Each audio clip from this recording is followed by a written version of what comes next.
ఈ వారం చాలా విషయాలు జరిగాయండి. ముఖ్యంగా నగరం రూపురేఖలని మార్చేబోయే కొన్ని పెద్ద ఇన్ఫ్రాస్ట్రక్చర్ ప్రాజెక్ట్స్, అలాగే పాలసీ పరంగా కొన్ని కీలకమైన నిర్ణయాలు, ఇంకా హైడ్రా చేపట్టిన ఎన్క్రోచ్మెంట్ క్రాక్ డౌన్, వీటి గురించి వివరంగా మాట్లాడుకుందాం. వెల్కమ్ టు హైదరాబాద్ ప్రాపర్టీ మరియు real estate news analysis and weekly round up. ఈ కార్యక్రమాన్ని మీకు అందిస్తున్నారు కోల్డ్వెల్ బ్యాంకర్స్ సూత్ర ప్రాపర్టీ హైదరాబాద్. ఈ వారం మన హైదరాబాద్ ముందున్న అతిపెద్ద సవాళ్లలో ఒకటి అదేనండి ట్రాఫిక్. దీన్ని పరిష్కరించే దిశగా హెడ్ సిటీ ప్రాజెక్ట్ లో ఒక ముఖ్యమైన అడుగు పడింది.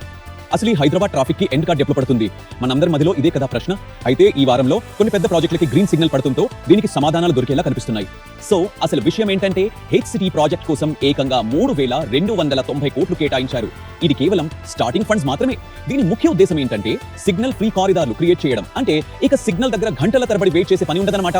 ఇక్కడ చూడండి, ఈ ప్రాజెక్ట్ స్కేల్ మామూలుగా లేదు. మొత్తం 55 పనులు, దాదాపు 7,000 కోట్ల అంచనా వ్యయం. ఇదేదో ఒక్క ఫ్లైఓవర్ కట్టడం కాదు. Gachibowli, Cyberabad commissionerate, KBR park చుట్టూ ఇలాంటి కీలకమైన ఏరియాల్లో ట్రాఫిక్ ను తగ్గించడానికి ఇది ఒక మాస్టర్ ప్లాన్. 2027 కల్లా ఇవన్నీ పూర్తవుతాయని అంచనా వేస్తున్నారు. హెచ్సిటీ ఒక్కటే కాదు, హెచ్ఎండిఏ ఇంకో పెద్ద ప్రాజెక్ట్ ను కూడా లైన్ లో పెట్టింది. బంజారా హిల్స్ నుంచి శిల్పా లేఅవుట్ వరకు సుమారు 1,656 కోట్ల రూపాయలతో ఒక కొత్త ఎలివేటెడ్ కారిడార్ రాబోతోంది. దీని స్పెషాలిటీ ఏంటంటే ఐటీ కారిడార్ నుంచి డైరెక్ట్ గా సిగ్నల్స్ అనే మాటే లేకుండా ఓఆర్ఆర్ కి కనెక్ట్ అయిపోవచ్చు. ఇది ఐటీ ఎంప్లాయీస్ కి పెద్ద రిలీఫ్ అని చెప్పారు. ఇదంతా చూస్తుంటే గవర్నమెంట్ మల్టీ ఫేజ్ అప్రోచ్ తో వెళ్తున్నట్లు స్పష్టంగా అర్థమవుతుంది. కేవలం రోడ్లే కాదు, మెట్రో ఫేజ్ 2 ల్యాండ్ అక్విజిషన్ కోసం దాదాపు 2,800 కోట్లను కేబినెట్ శాంక్షన్ చేసింది. సో రోడ్లు, మెట్రో రెండు ఒకేసారి డెవలప్ అవుతున్నాయన్నమాట. ఇవి ఖచ్చితంగా హైదరాబాదీలకు గుడ్ న్యూస్.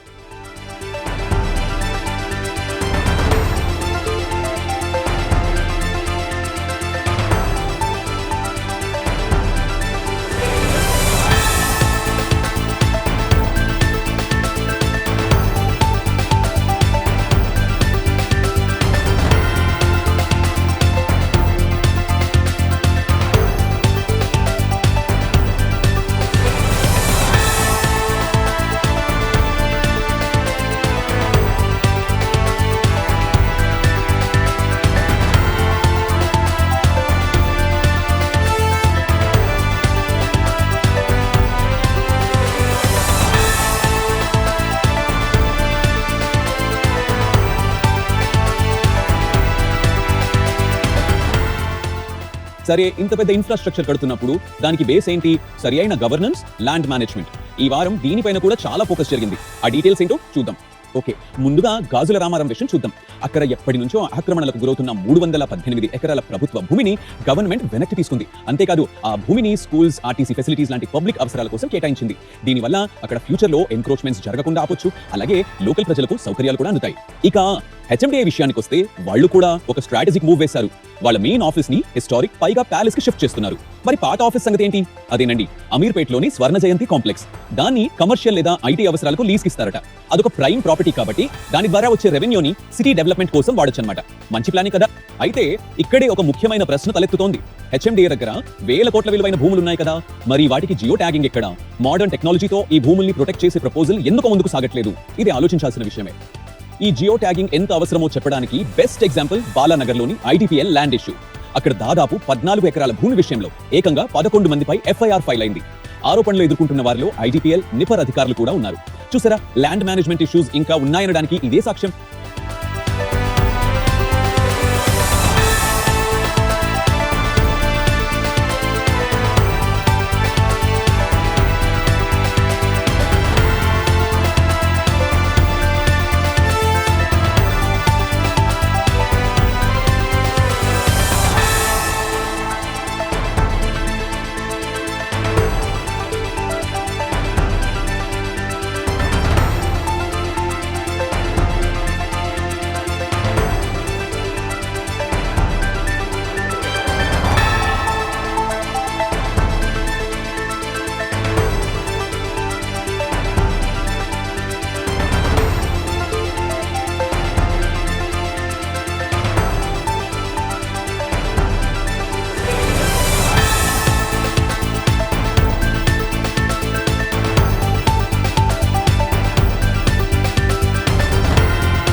సో ఇలాంటి ఆక్రమణల సంగతి తేల్చడానికి ముందుండే ఏజెన్సీ ఏది? హైడ్రా.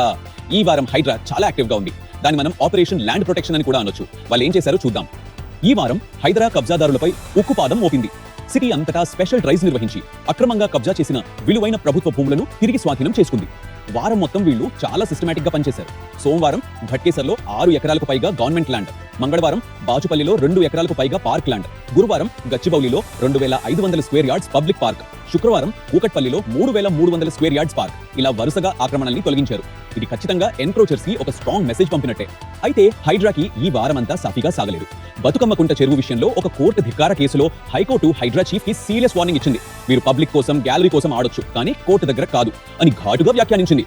అంటే చట్ట ప్రకారమే నడుచుకోవాలని స్పష్టం చేసింది.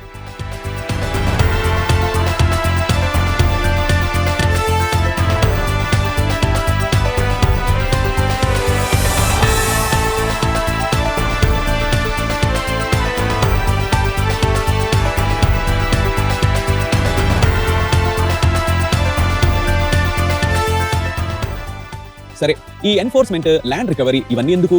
మన సిటీలో క్వాలిటీ ఆఫ్ లైఫ్ పెంచడానికే కదా. సో ఇప్పుడు మనం మన నగరం యొక్క గ్రీన్ అండ్ బ్లూ స్పేసెస్ అంటే లేక్స్, పార్క్స్, వాటి పరిస్థితి ఏంటో చూద్దాం. ముందుగా దుర్గం చెరువు. ఒకప్పుడు ఎంతో అందంగా ఉండే ఈ చెరువు ఇప్పుడు కాలుష్య కొరల్లో చిక్కుకుంది. రీసెంట్ గా జరిగిన ఒక ఇన్స్పెక్షన్ లో తెలిసింది ఏంటంటే ఎస్టీపీలు ఉన్నా కూడా శుద్ధి చేయని మురుగునీరు వచ్చి చేరడంతో చెరువంతా గుర్రపుడెక్కతో నిండిపోయి ఊపిరాడకుండా ఉంది. అసలు ఇలాంటి సమస్యలు ఎందుకు వస్తున్నాయి? ఇక్కడ ఈ డేటా చూస్తే మనకు ఒక క్లారిటీ వస్తుంది. హెచ్ఎండిఏ పరిధిలో మొత్తం 3262 చెరువులుంటే వాటిలో ఫైనల్ ఎఫ్టీఎల్ నోటిఫికేషన్ వచ్చింది కేవలం 1309 చెరువులకే. ఇక హైటా పరిధిలో అయితే పరిస్థితి ఇంకా దారుణం. ఈ ఎఫ్టీఎల్ నోటిఫికేషన్ లేకపోవడం వల్లే చెరువుల సరిహద్దులు తెలియక వాటిని కాలుష్యం బారిన పడేస్తున్నారు, కబ్జా చేస్తున్నారు. ఇది ఒక రకంగా కాంట్రాస్ట్ స్టోరీ. ఒకవైపు ఉన్న చెరువులేమో ఇలాంటి సమస్యలు ఎదుర్కొంటుంటే మరోవైపు ఒక మంచి వార్త కూడా ఉంది. మేడ్చల్, మల్కాజ్గిరి, ఇతర జిల్లాల్లో 6 కొత్త అర్బన్ ఫారెస్ట్లకు గ్రీన్ సిగ్నల్ ఇచ్చారు. ఇది సిటీకి కొత్త ఊపిరితిత్తులు లాంటిది. పచ్చదనం పెంచే దిశగా ఇదొక మంచి పరిణామం. పచ్చదనంతో పాటే మన హెరిటేజ్ ను కాపాడటం కూడా ముఖ్యమే కదా. ఆ దిశగా గోల్కొండ కోటలోని 450 ఏళ్ల నాటి చారిత్రాత్మక కఠోర హౌస్ ని పునరుద్ధరించడానికి హైడ్రా ముందుకొచ్చింది. మన వారసత్వ సంపదని కాపాడుకోవడంలో ఇది చాలా మంచి అడుగు.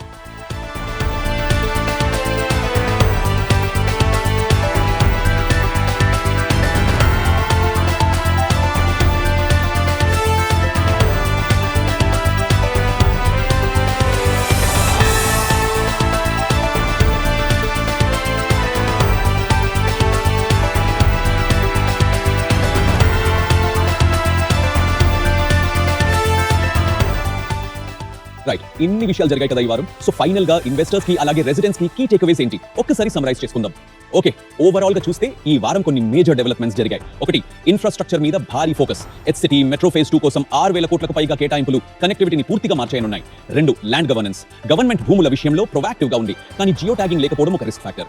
3, హైడ్రా ఏ యాక్షన్. ఎన్క్రోచ్మెంట్స్ పై వాళ్ళ క్రాక్ డౌన్ ఒక స్ట్రాంగ్ సిగ్నల్ పంపింది. ఇక 4ది, ఎన్వైరన్మెంట్. చెరువుల విషయంలో కొన్ని సవాళ్లున్నా కొత్త అర్బన్ ఫారెస్ట్లు, హెరిటేజ్ రెస్టోరేషన్ లాంటివి ఆశలు రేపుతున్నాయి. Thanks for listening. ప్రాపర్టీ మరియు రియల్ ఎస్టేట్ సెక్టర్ ను ప్రభావితం చేసే వార్తలు, అలాగే హైదరాబాద్ మరియు పరిసర ప్రాంతాల్లోని లివింగ్ క్వాలిటీపై ప్రభావం చూపే అప్డేట్స్ ను మా ఎక్స్పర్ట్ క్యూరేటెడ్ న్యూస్ ఇన్సైట్స్ ద్వారా తెలుసుకుంటూ ఉండండి.